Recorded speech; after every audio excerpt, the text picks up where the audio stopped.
Hai, baru-baru ini ada ramai yang bertanya berkenaan yuran ataupun fees yang dikenakan setiap kali dia membeli ataupun menjual saham.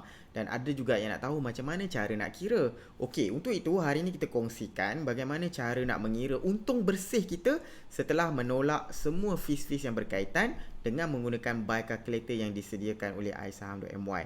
Okey, sebelum itu kita tengok dulu apakah fees yang akan dikenakan bagi mereka yang masih tidak tahu. Okey, dalam pelaburan saham, sekiranya kita membeli atau menjual saham, ini adalah yuran-yuran yang akan dikenakan. Yang pertama adalah dipanggil brokerage fee. Yuran ini dikenakan oleh broker masing-masing. Jadi bergantung kepada di mana anda membuka CDS account anda. Sebagai contoh, kalau anda membuka account bersama M Plus Online ataupun Melaka Securities, brokerage fee yang dikenakan adalah 0.08% ataupun RM8 minimum, whichever is higher. Jadi broker lain brokerage fee-nya berbeza. Perlu perhatikan yang itu.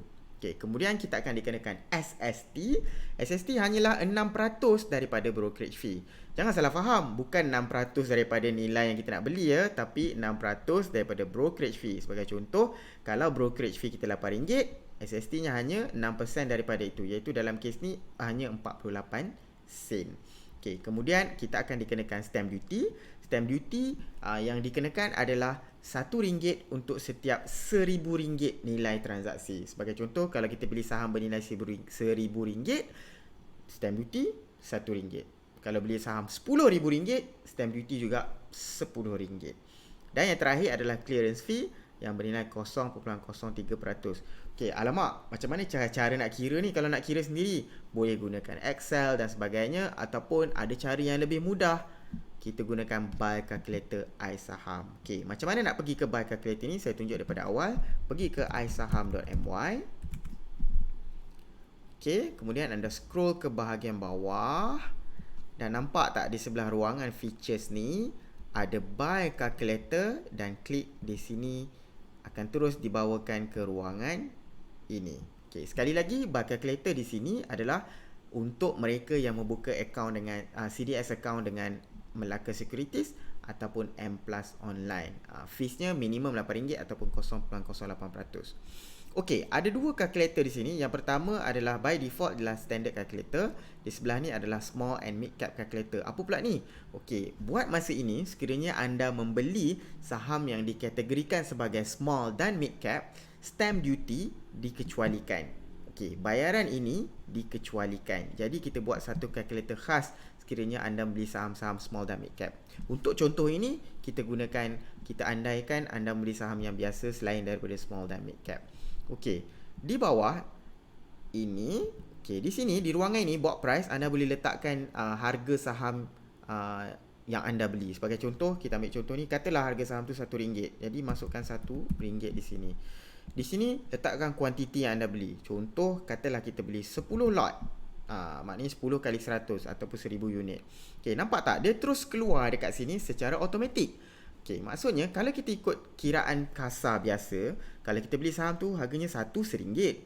Kita beli 10 lot ataupun 1000 unit kali 1000 sepatutnya RM1000, betul tak? Tapi nampak tak? Yang dikenakan bukan RM1000 tetapi RM9.78. Maka RM9.78 ni adalah yang ini, terus automatik dikirakan. Okay. Jadi senang untuk kita tahu net price ataupun net profit kalau kita beli dan jual saham tersebut setelah tolak fees waktu beli dan tolak fees waktu jual. Contoh, kalau harga saham tu naik 5 sen ke RM1.05 dan kita decide untuk jual saham tu pada RM1.05, keuntungan yang kita dapat adalah RM29.42. Ini adalah keuntungan bersih. Ataupun 2.91%. Okey, contoh kalau dia naik 1 sen, untung tak? Dalam kes ni, walaupun sepatutnya kita untung, tetapi dalam kes ni kita masih lagi net loss RM10.56 sebab telah mengambil kira yuran waktu beli dan yuran waktu jual. Okey.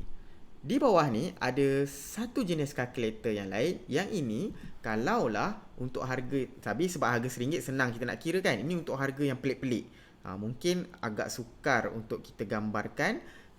Kalkulator yang kedua ni, kegunaannya adalah untuk contoh, kalau anda ada modal sekian-sekian dan saya nak beli harga saham yang sebegini-sebegini, berapa lot saya boleh beli. Terus automatic dikirakan. Kita ambil contoh yang real case lah. Kita ambil contoh yang real case. Katalah kita pergi di isaham.my sebagai contoh. Mungkin kita nak tengok apa saham mana. Macam contoh katalah saham yang short term katakan. Maybe JCY. Harganya berapa? 49 sen. Okay. Jadi bila pergi ke calculator ni, katalah saya ada RM3,000 dan saya nak beli saham JCY. Berapa harganya? 0.49 atau 49 sen. Terus dikirakan di bawah ni lot yang dicadangkan dengan modal sebegini. Jadi saya boleh membeli sebanyak 60 lot.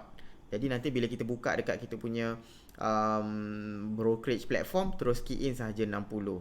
Senang kan? Dan net bought price kita adalah RM2,952.36.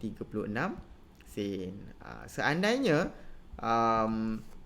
JCY ni naik 1 sen, untung ke tak untung? Dan anda boleh kira siap-siap. Kalau naik 1 sen untung tak? Lihat, kalau kita jual pada harga 50 sen, walaupun kenaikan 1 sen, kita telah pun untung RM35. Okay, kalau naik 2 sen, 3 sen, 53 sen, 55 sen, dan terus automatik dikirakan. Jadi mudah untuk anda agak ataupun anggarkan. Kalaulah saya beli pada harga sebegini, kalau dia mencapai target price saya pada harga sebegini, berapa agaknya keuntungan saya. Okay. Sebaliknya, kita juga boleh kira anggarkan kerugian yang kita akan dapat seandainya saham itu jatuh dan hit kita punya cut loss point. Okay, contoh, katalah kita beli pada 49 sen tetapi mungkin kita letakkan cut loss 45 sen. Berapa agaknya kerugian kita? Dalam kes ni, kalau beli saham 49 sen dan hit cut loss 45 sen, net kerugian kita adalah RM264.65 ataupun 8%. Jadi sebelum beli saham, gunakan buy calculator untuk kira berapa anggaran keuntungan kita ataupun anggaran kerugian kita sekiranya dia tak menjadi. Jadi senang anda nak buat risk reward ratio ataupun senang kita nak jangkakan berapa nilai yang berbaloi untuk kita beli supaya kita masih untung setelah kita tolak fees yang dikenakan. Okey, itu sahaja. Sekiranya anda suka video yang saya buat ni, jangan lupa subscribe jika anda belajar sesuatu. Kalau ada apa-apa soalan, boleh type saja di ruangan komen ini. Jumpa lagi.